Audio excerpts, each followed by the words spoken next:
എന്താണ് ഈ സ്നേഹം എന്ന് പറഞ്ഞാൽ? നബി സല്ലല്ലാഹു അലൈഹി വസല്ലമയെ പിൻപറ്റലാണോ സ്നേഹം എന്ന് പറഞ്ഞാൽ? അത് ജമാഅത്തുകാരനും മുജാഹിദും പറഞ്ഞ പ്രവാചക സ്നേഹമാണ്. സുന്നികളുടെ പ്രവാചക സ്നേഹം പാടില്ല. പിൻപറ്റുക എന്നുള്ളത് സ്നേഹത്തിന്റെ ഒരു ഭാഗം മാത്രമാണ്. അതായത് തഹജ്ജുദ് നിസ്കരിക്കുക, വിത്ർ നിസ്കരിക്കുക, അതൊക്കെ പ്രവാചക സ്നേഹത്തിന്റെ ഒരു ഭാഗമാണ്, വളരെ പ്രധാനപ്പെട്ട ഭാഗമാണ്. അള്ളാഹു നമുക്ക് തൗഫീഖ് ചെയ്യട്ടെ. പക്ഷെ സ്നേഹം എന്ന് പറഞ്ഞത് സുന്നത്ത് നിസ്കരിക്കൽ മാത്രമല്ല. സ്നേഹം എന്ന് പറഞ്ഞത് പ്രവാചകൻ ചെയ്യാൻ പറഞ്ഞത് അതേമാതിരി ചെയ്യൽ മാത്രമല്ല.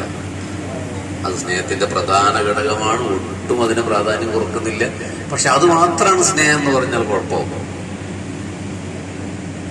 ഒരാളെ പിൻപറ്റുക എന്നുള്ളത് വലിയ, ഒരാളെ സ്നേഹിക്കാതെയും പിൻപറ്റാൻ പറ്റും. ഒരാളെ പിൻപറ്റാൻ അയാളെ സ്നേഹിക്കണമെന്നില്ല. ഇപ്പൊ നമ്മൾ ബൈക്കിലൊക്കെ പോകുമ്പോൾ ഹെൽമെറ്റ് വെക്കാതെ പോയാൽ പോലീസ് പട്രോളിംഗ് വണ്ടി വന്ന് നമ്മൾ നിയമത്തനുസരിച്ച് വേഗം ഹെൽമെറ്റ് വെക്കും. അത് പോലീസിനോടുള്ള സ്നേഹം കൊണ്ടാണോ? അല്ല, 500 പോകുന്നുള്ള പേടി കൊണ്ടാണ്. നമ്മൾ ചിലപ്പോൾ സുന്നത്ത് നിസ്കരിക്കുന്ന ഖബറിൽ പോയി ഇടി കിട്ടുന്ന കരുതിയിട്ടൊക്കെ സുന്നത്ത് നിസ്കരിക്കുന്നുണ്ടാവും. അത് പേടിച്ചിട്ടും പിൻപറ്റാൻ പറ്റും.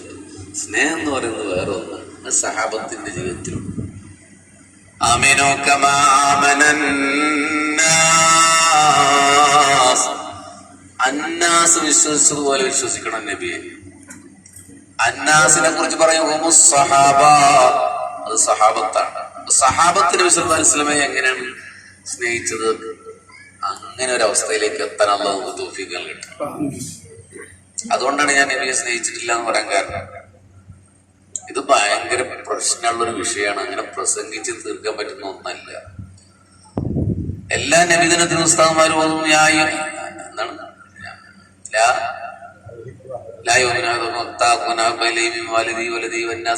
വളരെ സിമ്പിളായിട്ട് പറയുന്ന ഒരു ഹദീസാണത്.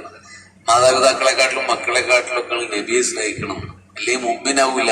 ആരെങ്കിലും അതിന്റെ ഗൗരവം മനസ്സിലാക്കിയിട്ടുണ്ടോ? എനിക്കും നമുക്ക് നമ്മുടെ ഉമ്മാനേക്കാൾ കൂടുതൽ നബിയോട് സ്നേഹം തോന്നിയിട്ടുണ്ടോ? എനിക്ക് പറയും, എനിക്ക് തോന്നിയിട്ടില്ല. എനിക്ക് എന്റെ ഉമ്മാനെയാണ് കൂടുതൽ ഇഷ്ടം. പല കാരണങ്ങളാണ്. എനിക്ക് ചെറിയ കുട്ടിയുണ്ട്, ആ കുട്ടിയെ കാണാതായാൽ എനിക്ക് ഭയങ്കര സങ്കടമാവും. നിങ്ങൾക്ക് സങ്കടമാവുമെന്ന് എനിക്കറിയില്ല. എനിക്ക് ഭയങ്കര സങ്കടമാവും ആ കുട്ടിയെ കാണാതായാൽ. പക്ഷെ നബിയെ കാണാതായിട്ട് എനിക്ക് സങ്കടം തോന്നിയിട്ടില്ല. അപ്പൊ എനിക്ക് കുട്ടിയോടാണ് സ്നേഹം, നബിയോടാണ് സ്നേഹം.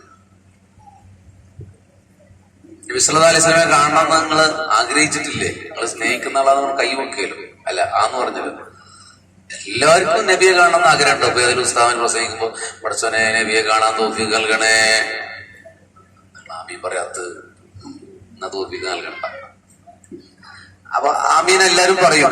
പക്ഷെ അതൊരു ക്രൈസ് ആയിട്ടില്ല. നമുക്ക് ഭയങ്കരമായ അൾട്ടിമേറ്റ് എയിമായി മാറിയിട്ടില്ല. നമുക്കിപ്പോ സ്വിഫ്റ്റ് കാർ കിട്ടണം എന്നൊക്കെയുള്ളതായിട്ടുള്ള ആഗ്രഹം മാത്രമേ ഉള്ളൂ. നബിയെ കാണുക, എനിക്ക് നബിയെ കാണണം ത്രസിക്കുന്ന ഒരു ഹൃദയം ഉണ്ടായിട്ടുണ്ട്. That's a chemistry of love. അത് കാണുക എന്നുള്ളത് പ്രണയത്തിൽ വളരെ പ്രധാനപ്പെട്ട ഒരു കാര്യമാണ്. ഭൗതികമായിട്ട് ഇപ്പൊ പൊന്നാനിയിൽ ഒരു പെൺകുട്ടിയെ സ്നേഹിച്ചാൽ നമ്മൾ വാട്സപ്പിൽ ഹായ് എന്ന് പറയും, തിരിച്ച് ഹായ് എന്ന് പറയും, ആദ്യം വോയിസ് കോൾ ചെയ്യും. അപ്പൊ അവൾ ആദ്യം പറയും വേണ്ട, എന്നാ പിന്നെ വിളിക്കും. പിന്നെ 2 ദിവസം കഴിഞ്ഞിട്ട് പറയും ഒന്ന് വീഡിയോ കോളിൽ വാ. അപ്പോൾ പറയാൻ പറ്റില്ല. അവൻ പിന്നെ വീഡിയോ കോളിൽ വരും. പിന്നെ അവൾ പറയാം പൊന്നാനി ഹാർബറിലൊക്കെ ഒന്ന് പോവാ, പ്രത്യേകിച്ച് ഇങ്ങനെ പോയൊരു കടപ്പുറം നല്ലൊരു സ്ഥലമുണ്ട്, അങ്ങോട്ട് പോവാ, ചമ്മറോട്ടത്ത് എത്തിച്ചേരും. ആദ്യം പറയാം അവിടെ നാട്ടുകാരൊക്കെ ഉണ്ടാവും പൊന്നാനിക്കാര്. അവസാനം അവൾ വരും. കാണുക എന്നുള്ളത് പ്രണയത്തിന്റെ, ഭൗതിക പ്രണയത്തിൽ പോലും വളരെ പ്രധാനപ്പെട്ട ഒന്നാണ്. കാണലിന് ശേഷവും പിന്നെയും എക്സെട്ര എക്സെട്ര ഞാനിവിടെ പറയണില്ല. ഇപ്പൊ നബി സല്ലല്ലാഹു അലൈഹി വസല്ലമയെ നമുക്കൊരു ക്രഷ് മാത്രമാണ്. ഇപ്പോ ഒരു പൂവിനോട് തോന്നുന്ന ക്രഷ്, നല്ല ഭംഗിയുള്ള, അപ്പൊ മുമ്പരെ കാണുമ്പോൾ നല്ല ഭംഗിയുണ്ട്, കാണുമ്പോൾ എനിക്കൊരു ക്രഷ് തോന്നുന്നുണ്ട്. അത്രയുള്ള നമുക്ക് നബിയോട്. അതിന്റെ അപ്പുറം ഹുബ്ബ്, ഇഷ്ക് എന്നൊക്കെ പറയുന്ന വേറൊരു അവസ്ഥയിലേക്ക് വരും. ഇഷ്ക് എന്ന് പറഞ്ഞത് നമ്മൾ സാധാരണ ഇഷ്ക് മജ്ലിസ് ഒന്നും പറയാനേ പാടില്ല. കാരണം അതൊരു വിനയം കൊണ്ട് പറയാം. അങ്ങനെ ഇഷ്ക് മജ്ലിസ് ഒന്നും പറയരുത്. കാരണം ഇഷ്ക് എന്നൊക്കെ പറഞ്ഞത് വേറൊരു ലെവലാണ്. അത് ഉബൈസുൽ ഖർനി റളിയല്ലാഹുവിന്റെ ജീവിതത്തിലൊക്കെ ഉണ്ടായതാണ്. ചുരുക്കത്തിൽ നബിയെ സ്നേഹിക്കാൻ കഴിഞ്ഞിട്ടില്ല എന്നുള്ളൊരു സങ്കടം ഉണ്ടാകുന്നത് പോലും പ്രവാചക സ്നേഹമാണ്. എനിക്ക് നബിയെ സ്നേഹിക്കാൻ കഴിഞ്ഞിട്ടില്ലല്ലോ എന്ന് സങ്കടം ഉണ്ടാകുന്നത് പോലും പ്രവാചക സ്നേഹം. കാരണം സ്നേഹത്തിൽ പൂർണ്ണതല്ല. ഞാൻ നബിയെ സ്നേഹിക്കുന്നവനാണെന്ന് ഒരാൾ പറഞ്ഞാൽ അത് കളവായിരിക്കും, ഭയങ്കര കളവായിരിക്കും. എന്റെ മാത്രം അഭിപ്രായം ഞാൻ പറയണത്. നിങ്ങൾ നാളെ വാട്സപ്പിൽ നിന്നിട്ട് വിവാദമാക്കരുത്. സമസ്ത അഭിപ്രായമല്ല, എന്റെ അഭിപ്രായമാണ്. എന്തെങ്കിലും തെറ്റുണ്ടെങ്കിൽ എന്റെ മേലൊക്കെ വന്നോട്ടെ, ബഹുമാനപ്പെട്ട സമസ്ത കുറ്റം വരണ്ടെന്ന് കരുതിയിട്ടാണ്. അത് വേറെ, ഈ പ്രണയം എന്നൊക്കെ പറഞ്ഞാൽ വേറെ ലെവലാണ്. ഹൽമിം മദീന ഹൽമിം മദീന ഹൽമിം മദീന.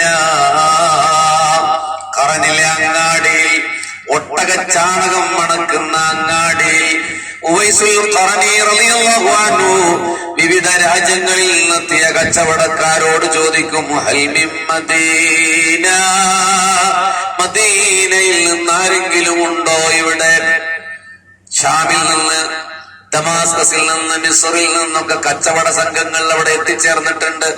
ആ ചന്തയിലൂടെ നടന്നിട്ട് പ്രവാചക സ്നേഹിയായ ഉവൈസ് തങ്ങൾ ചോദിക്കുകയാണ്, മദീനയിൽ നിന്ന് വന്ന ആരെങ്കിലും ഉണ്ടോ? അപ്പൊ ചിലര് പറയും, ഞാൻ ഷാമിൽ നിന്നാണ്, യമനിൽ നിന്നാണ്. അപ്പൊ ഏതെങ്കിലും ഒരാൾ പറയും, ഞാൻ മദീനയിൽ നിന്നാണ്. അവിടുന്ന് വന്നിട്ടുണ്ടെങ്കിൽ പറയും, ഞാൻ മദീനയിൽ നിന്നാണ്. ഉവൈസുൽ ഖർനയുടെ കണ്ണ് തിളങ്ങുകയാണ്, ആ ഹബീബിന്റെ ചുണ്ട് വിതുമ്പുകയാണ്, ഓടിച്ചെല്ലുകയാണ്.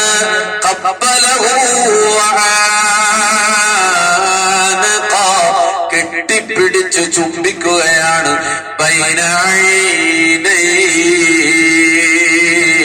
കണ്ണുകൾക്കിടയിൽ തുരുതുരാ ചുംബിക്കും. ഉവൈസുൽ ഖറനി കാമുകയെ ചുംബിക്കുന്ന കാമുകനെ പോലെ ആർദ്രസാന്ദ്രമായി ചുംബിക്കുകയാണ് ഉവൈസുൽ ഖറനി. അപ്പൊ ചുംബനം കിട്ടിയ ആൾ ചോദിക്കും, നീ എന്താണ് ഈ ചെയ്യുന്നത്? എന്തിനാണ് എന്നെ ചുംബിക്കുന്നത്? അതിന് ഉവൈസങ്ങൾ പറയുന്ന മറുപടിയാണ്, ഞാൻ ഇതുവരെ പറഞ്ഞതിന്റെ ഒരു സാങ്കത്യം അതാണ്. ഇതെന്റെ റസൂലുള്ളാഹിന്റെ മദീന കണ്ട കണ്ണ,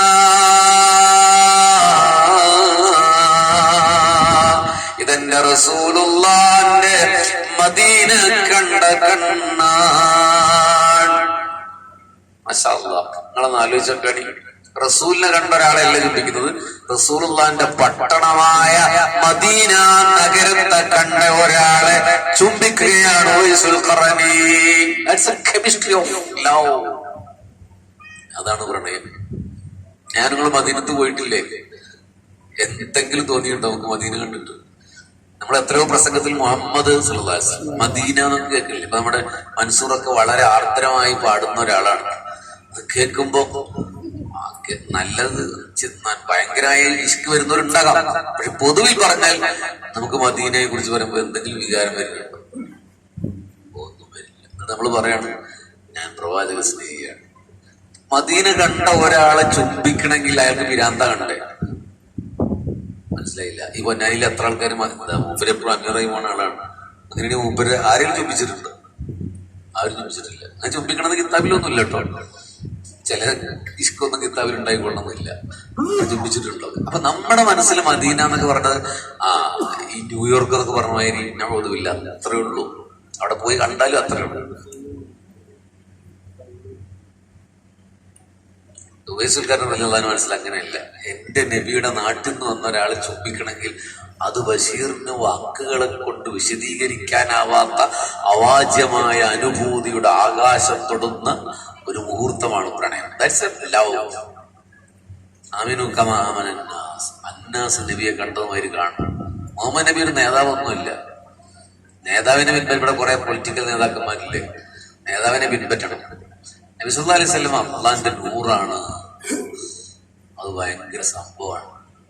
മുഹമ്മദ് നബി നൂർ. അന മിൻ നൂരില്ലാഹി വകുല്ലു ശൈഇൻ മിൻ നൂരി കുന്തു നൂറൻ ബൈന യദയില്ലാഹി അസ്സ വജൽ ഖബല യബ്ലുഗ ആദം അലൈഹിസ്സലാം ബിഅൽഫി ആം. 1000 കൊല്ലങ്ങൾക്ക് മുമ്പ് ഞാനൊരു വെളിച്ചമായിരുന്നു. That's a base of love. Muhammad നബി അള്ളാന്റെ നൂറാന്ന് എന്ന് നിങ്ങൾ വിശ്വസിക്കുന്നുവോ അന്നാണ് പ്രണയം മനസ്സിൽ വരുള്ളൂ. അല്ലാതെ ഒരു നേതാവ് മാത്രമായെങ്കിൽ ലോകത്ത് എത്ര നേതാക്കന്മാരൊന്നും പോയിട്ടുണ്ട്. സഹാബത്ത് നബിയെ നേതാവായി മാത്രമല്ല കണ്ടത്. അങ്ങനെയാണ് ഈ റസൂലുള്ളാഹിന്റെ ബ്ലഡ് ഒരു സഹാബി കുടിച്ചിട്ടുണ്ടല്ലോ. എന്തിനാണ് നേതാക്കന്മാരുടെ ബ്ലഡ് കുടിക്കണമെന്ന് എവിടെയും പറഞ്ഞിട്ടുണ്ടോ? റസൂലുള്ളാഹിന്റെ വേർപ്പ് വേണം പ്രവാചക പത്നി അത്രയും ഉപയോഗിക്കുന്നുണ്ടല്ലോ. വൈ? What's the reason? എന്തിനാണത്? ഒരു നേതാവ് ഇങ്ങനെ ഫോളോ ചെയ്ത പോലെ നബി റുക്കു ചെയ്യാൻ പറഞ്ഞു, അതേപോലെ റുക്കു ചെയ്യുക, അത്ര ചെയ്താ പോലെ. എന്തിനാണിത്? പ്രണയത്തിന്റെ എന്തൊക്കെ തലങ്ങൾ നമ്മളവിടെ കാണുന്നുണ്ട് മദീനയിൽ. ഇമാം മാലിക് റളിയല്ലാഹു അൻഹു മദീനയിൽ ചെരുപ്പിട്ട് നടന്നിട്ടില്ല. മദീനത്തെ മുറ്റത്തല്ല, മദീനത്തെ പള്ളിയുടെ മുറ്റത്തല്ല പറഞ്ഞു, മദീന ഹറമിൽ ചെരുപ്പിട്ടിട്ടില്ല. ഞാൻ നമ്മൾ മദീനത്ത് പോയിട്ടില്ലേ? മദീന ഹറം പറഞ്ഞ ഒരു ഭാഗത്തേക്ക് 22 കിലോമീറ്റർ ദൂരമുണ്ട്, ഒരു ഭാഗത്ത് ദുൽഹുലൈഫയിലേക്ക് 7 കിലോമീറ്റർ ഉണ്ട്. അപ്പൊ അത്രയും ഏരിയയുടെ ഉള്ളിൽ ഒരിക്കൽ പോലും ഇമാം മാലിക് ചെരുപ്പിട്ടിട്ടില്ല. ഞാൻ നമ്മൾ ഷൂട്ട് നടന്നിട്ടില്ലേ? അത് തെറ്റാണെന്നല്ല ഞാൻ പറഞ്ഞത്. നമ്മൾ നബിയെ സ്നേഹിക്കുന്ന ഒരാൾക്ക് പറ്റില്ല എന്നതാണ്. എന്ന് മാത്രമല്ല, അവരുടെ താരിഖിൽ കാണാം, കുതിരപ്പുറത്തോ ഒട്ടകപ്പുറത്തോ മദീന ഹറമിന്റെ ബൗണ്ടറിക്കുള്ളിൽ ലൈഫിൽ ഒരു തവണ പോലും ഇമാം മാലിക് റളിയല്ലാഹു അൻഹു നടന്നിട്ടില്ല. ഒരു പണ്ഡിതൻ എന്ന നിലക്ക് അദ്ദേഹത്തിന് കുറെ സമ്മാനം കിട്ടിയിരുന്നു, ചെമന്ന ഒട്ടകങ്ങൾ. അദ്ദേഹത്തിന്റെ വീടിന്റെ മുന്നിൽ ഒരുപാട് ഒട്ടകങ്ങൾ വന്ന് നിൽക്കുന്നുണ്ട്. ഉസ്താദ് സമ്മാനം കിട്ടില്ല, അത്ര പൈസ കിട്ടി. അന്ന് ഒട്ടക കൊടുത്തിരുന്നു. അങ്ങനെ ഇമാം ഷാഫി റളിയല്ലാഹു അൻഹു വന്നപ്പോൾ കൊണ്ടുപോയിക്കൊള്ളാൻ പറഞ്ഞു. എന്ത്? എനിക്കിതിന്റെ ആവശ്യമില്ല. മദീനയിൽ ഒട്ടകപ്പുറത്ത് സഞ്ചരിച്ചിട്ടില്ല ഇമാം മാലിക് റളിയല്ലാഹു അൻഹു. സമയമായിട്ടുണ്ടാവില്ലേ? അങ്ങനെ പറഞ്ഞ ഞാൻ സുഖിവരെ പറഞ്ഞു പോകും, വിശപ്പൊക്കെ പോകും. ഞാൻ പറഞ്ഞ നിങ്ങൾ ബേജാറാകണ്ട, ഞാൻ പറഞ്ഞത് ഇതുവരെ നബി സല്ലല്ലാഹു അലൈഹി വസല്ലമയെ നമുക്ക് സ്നേഹിക്കാൻ പറ്റിയിട്ടില്ല എന്നൊരു സങ്കടം ഉണ്ടാകണമെന്നേ പറഞ്ഞിട്ടുള്ളൂ. നമ്മൾ കഴിവിന്റെ പരമാവധി നമുക്ക് സുന്നത്ത് നിസ്കരിക്കുക, ഇബാദത്ത് ചെയ്യുക, അതൊക്കെ പ്രവാചക സ്നേഹത്തിന്റെ പാർട്ട് ഓഫ് ലവ് ആണ്. പക്ഷെ മനസ്സുകൊണ്ട് നബി സല്ലല്ലാഹു അലൈഹി വസല്ലമയുടെ ദാത്തു ഷരീഫയെ, ആ ബോഡിയെ സ്നേഹിക്കാൻ തുടങ്ങണം. നമ്മളിപ്പോ നബിയുടെ ചര്യയാണ് സ്നേഹിക്കുന്നത് അല്ലെ? അതിന് ഇത്തിവാഴെന്നാണ് പറയാം. പക്ഷെ നബി സല്ലല്ലാഹു അലൈഹി വസല്ലം ബോഡി ഉണ്ടല്ലോ, ദാത്തു ഷരീഫ, അത് നമ്മുടെ പ്രാണനാണ്. അതാകുക എന്നുള്ള വലിയ സംഭവമാണ്. ഒരു സംഭവം പറഞ്ഞു നിർത്താം. ഈ വയസ്സ് എന്താ പറയാ, ഇമാം മാലിക് റളിയല്ലാഹു അൻഹു വീട്ടിൽ നിന്ന് ദർസ് എടുത്തിട്ടുണ്ടോ? ആദ്യം പള്ളിയിലിരുന്ന് പിന്നെ ദർസിലേക്ക് വീട്ടിലേക്ക് മാറ്റാൻ ഒരു കാരണമുണ്ട്. അദ്ദേഹത്തിന് ഒരു രോഗം വന്നപ്പോഴാണ് മാറിയത്, മൂത്രവാർച്ചയുടെ രോഗം. അപ്പൊ അദ്ദേഹത്തെ കാണാൻ വേണ്ടി 2 തരത്തിലുള്ള വിദ്യാർത്ഥികൾ വരും. ഒന്ന് ഫിഖ് പഠിക്കാൻ വേണ്ടി, അദ്ദേഹം ഫഖീഹായിരുന്നു, വലിയ മുഹദ്ദിസുമായിരുന്നു ഇമാം മാലിക് റളിയല്ലാഹു അൻഹു, ഇമാം ദാരിൽ ഹിജ്റ. അപ്പോ ആരെങ്കിലും വന്ന പരിചാരകനോട് ചോദിക്കുമ്പോ എന്താ ഉദ്ദേശം എന്ന് ചോദിക്കും. ഹബീബികളെ, അയാൾ പറയും എനിക്ക് ഫിഖ് പോലൊരു മസല അറിയാനാണ്. അപ്പൊ ഇമാം മാലിക് റളിയല്ലാഹു അൻഹു ഓടിച്ചെന്നിട്ട് ആ മസല പറഞ്ഞു പോയിക്കൊള്ളാൻ പറഞ്ഞു. കുറച്ച് കഴിഞ്ഞിട്ട് ഒരാൾ വന്നിട്ട് പറഞ്ഞു എനിക്കൊരു ഹദീസ് കേൾക്കണം. അപ്പൊ ഇമാം മാലിക് പറയും ഇരിക്കാൻ പറയും. അയാളല്ലേ ആദ്യം പരിഗണിക്കേണ്ടത്, അയാൾക്കല്ലേ ആദ്യം പറഞ്ഞു കൊടുക്കേണ്ടത്. ഇമാം മാലിക് തങ്ങളെ ഇരിക്കാൻ പറയും. ഹബീബിങ്ങളെ, ഇമാം മാലിക് റളിയല്ലാഹു അൻഹു കുളിക്കാൻ പോകും. കുളിച്ചിട്ട് നല്ല വസ്ത്രമണിയും അത്തറ് പൂശും. വളരെ പ്രൗഢമായ ഒരു കസേരയിൽ വന്നിരുന്നിട്ട് ഭവ്യതയോടെ മുഹമ്മദ് മുസ്തഫ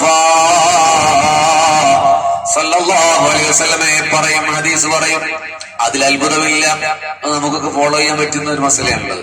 നബിനെ പറയുമ്പോ അത്ര ഉണ്ടാകുക, ഇവിടെ എന്താണില്ല ഇല്ലാത്തറിയില്ല, അത്ര ഉണ്ടാകുക അത് നമുക്ക് പറ്റും. പക്ഷെ 5 മിനിറ്റ് കഴിഞ്ഞ് വേറൊരാൾ വന്നു. ഇവിടെയാണ് നമ്മൾ നബിയെ സ്നേഹിച്ചോന്നറിയാം.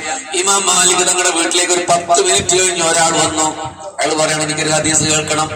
ഇമാം മാലിക് തങ്ങൾ അയാളോട് ഇരിക്കാൻ പറയും. അവിടെ ഇരിക്കാൻ പറയും. മാഷാ അല്ലാഹ്, അവിടെ ഇരിക്കാൻ പറയും. രണ്ടാമതും കുളിക്കുകയാണ് ഇമാം മാലിക് എന്ന ഖാജ.